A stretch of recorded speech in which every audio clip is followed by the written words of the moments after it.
No many people, they just think that the wives of politicians are just housewives, and they just dismiss them as so, and they expect them not to work. If you look at the social media, some will ask you, oh, you are not supposed to be here, you are not supposed to be behaving like this. What they forget is that it's pretty busy to host, but at the same time, what you must realize, my husband has been in the public life for the longest I've known him. Even when I met him in the university, he was a chairman for DUSA. And so he was still, even when you went to visit him, you had students around. There was a cast which he was also running at that time.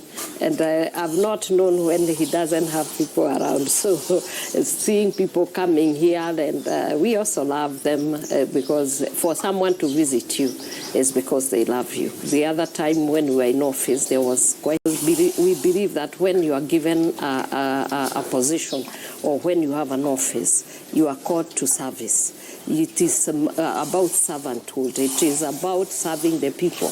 And therefore, we were busy serving the public, and some of our things were a little bit, forgotten. Come and spend like the 4 hours I spent here with my cows. That's how I know them by name. My husband has gone through quite a number of things like this. And maybe this was the heaviest one, emotionally and psychologically, and it has taken a toll on us because when you are working and then there are issues that develop and you cannot finish. We are used to when you start the race and finish, and we are workers, both and also we have children.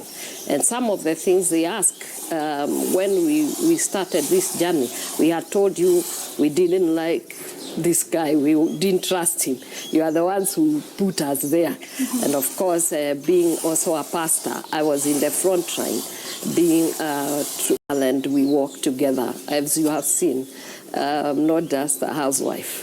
I've gone to school. No many people, they just think that the wives of politicians are just housewives, and they just dismiss them as so, and they expect them not to work. If you look at the social media, some will ask you, oh, you are not supposed to be here, you are not supposed to be behaving like this. What they forget is that I went to school, I went to the university, I'm a professional banker. I have been with him, I saw him when he was a DO. He was in the office, he was a personal assistant to Philip Mbithi. And we are talking about the 1990s. So politics for His Excellency did not start now. Administration did not start now. He has been in administration and in politics the longest I know. The other thing that people have assumed is that many times they speak, and I wonder who they are speaking about. He's a political scientist, and therefore when he's moving around and doing all these things, it's been a journey. So, and because he's one person, when he believes in something, he will not leave it, he will go to. Remember when he was a personal assistant to Mbithi, he used to work very late. And he was a young man then. And he was noticed by the then President, Daniel Arap Moi. And he used to call him, and and then he had issues with his PCs, and he had this. At that time, he was a cadet and a DO. And you find that when you are working, I don't know how it is in this world that the people who are hard workers, they seem to go up against the tide. One, I believe in the boy child, and I believe that they should have equal rights with the girl child, and they should be able to be served their justice. For the longest, we have forgotten the boy child, who is a seed carrier.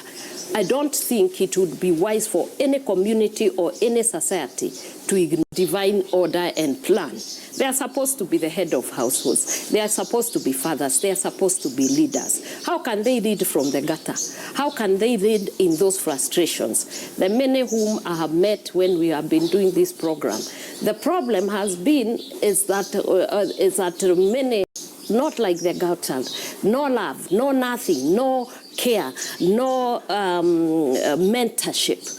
And so when they grow up, Because they are supposed to be leaders. They are supposed to be fathers. They want to come up as leaders, and they are in frustration because the beauty about men is that once they get what they want and you guide them and they get their identity back, there is no stopping. When they make a decision, oh,